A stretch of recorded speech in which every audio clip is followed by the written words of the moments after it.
can live without commercials, and that is why CNN Student News is your commercial-free source for classroom news. Hi everyone, I'm Carl Azus, broadcasting from Atlanta. Forecast for Washington, D.C. Partly cloudy with a 100% chance of crossfire. Disagreements, discussions, and debate. In a word, democracy is hard at work. Part of the reason we've seen President Obama push health care reform so hard is because it was a major promise of his campaign, and one major reason why he got elected. He believes that every American should have health insurance. In fact, he has a proposal that requires it. And yesterday, he explained why.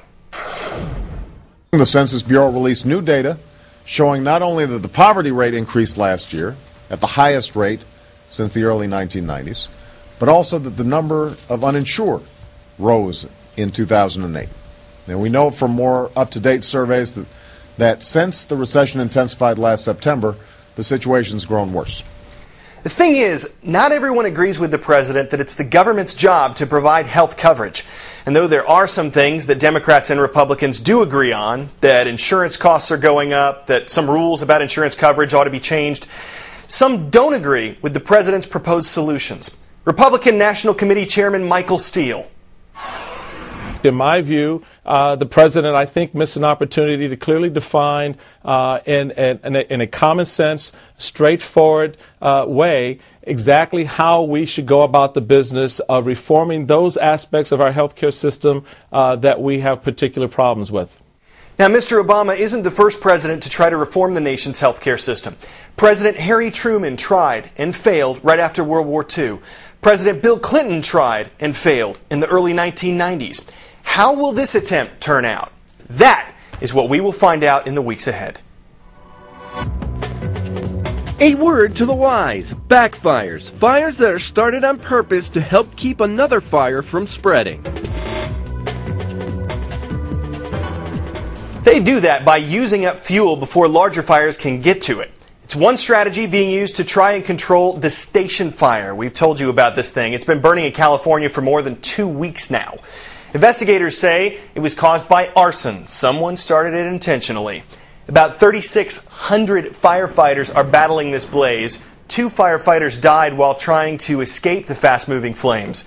A week ago, the fire was about 38% contained. Yesterday, that number was 71%. That gives you an idea of how tough it can be to get this large of a wildfire under control. Moving to the Middle East, where a top U.S. military commander says it's too early to tell whether some American troops scheduled to leave Iraq this year will be able to. The plan is for all U.S. forces to be out of the country entirely by the end of next year. The U.S. ambassador to Iraq says that goal is still on track. Government officials had announced that several thousand troops might be able to leave by the end of this year, but a top general says that'll depend on the country's security situation, which he says is better but still dangerous. And that point was made clear yesterday when 4 bombing attacks killed at least 26 people and wounded more than 80 others. And over in Pakistan, the country is giving credit to militias for helping to drive out the Taliban from the Swat Valley. Militias, they're fighters. They're not part of the military. They're members of private groups, some of which include up to 500 armed men. They're not paid, and often they have to leave their families for extended periods of time. So why would you volunteer to take on the Taliban? Many of the militia members say they're taking part to help protect their villages and to help establish peace in their country. Back in this country, NASA is exploring the next generation of space travel, and yesterday's test fire of a replacement rocket really brought the heat. 5, 4, 3, 2, 1, fire. About 4,500 degrees of heat. That is the Ares 1 rocket, the largest and most powerful motor on the planet. And that sand that was behind it, not sand now. The test fire turned it into glass. The rocket might take the place of the space shuttle when those vehicles are retired next year. Today's shout-out goes out to Coach Hammett and Mrs. Beckworth's current issues class at Appling County High School in Baxley, Georgia. What is the name of this song?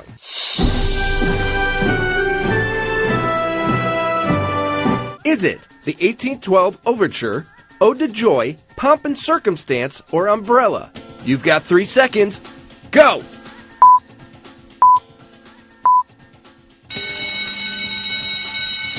Pomp and circumstance have been played at graduations for around a century.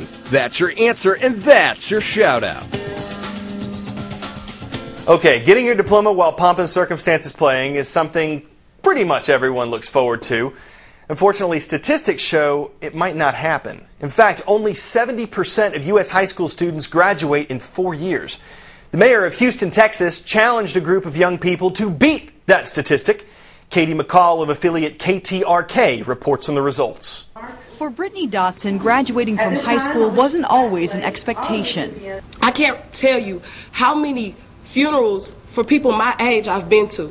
Her years at Jack Yates High School were filled with obstacles most adults would struggle to overcome. Her parents lost their jobs and her father passed away. My mother was the type of parent, whatever we need, we had it. But, you know, you can tell in the house when you're really trying to stretch a dollar to make sure that your lights stay on and your water stay on. Along with the support of her family, there was something else that kept Dotson going, a promise she made to Mayor Bill White. In 2004, she was one of 50 HISD students who were at risk and signed a pledge to the mayor promising to graduate.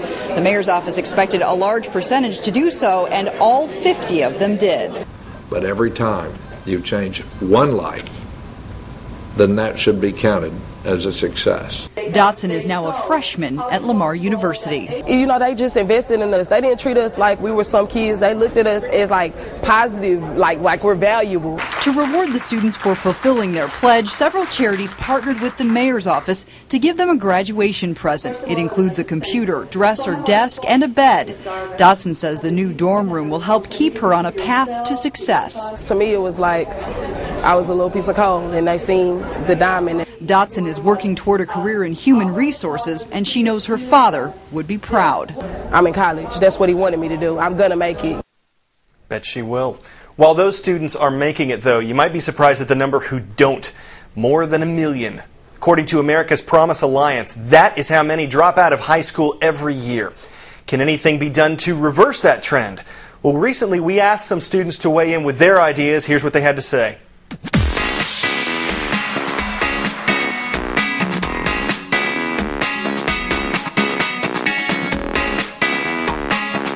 I would definitely do a bigger tutoring program. Maybe if there's like an organization at school that specifically helps students not to drop out, that could help tutor them. Create a program that would show them the results of staying in high school and what they can accomplish with having a greater education. Maybe we could go to the parents and maybe talk about after school mentoring at the house, or if they're having trouble with anything. I'd probably tell them to get themselves in a club or in a sport and find a group of friends to stay with and stay active. Well, I think the best way to prevent it is just to go one-on-one with them. I would try and make the classes a lot more engaging. There are a lot of things that they're doing now with new technologies that they're trying to bring into the schools to try and make the learning more hands-on. Get them more engaged in understanding that if they do well now, it could set them up for an excellent future 50 years from now.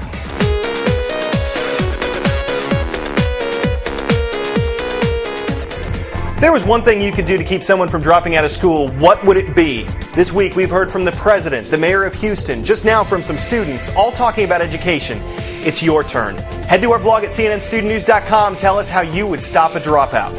Also, our Facebook page is poppin'. We'll be putting up a new video today. You ought to check it out. It's at facebook.com/cnnstudentnews.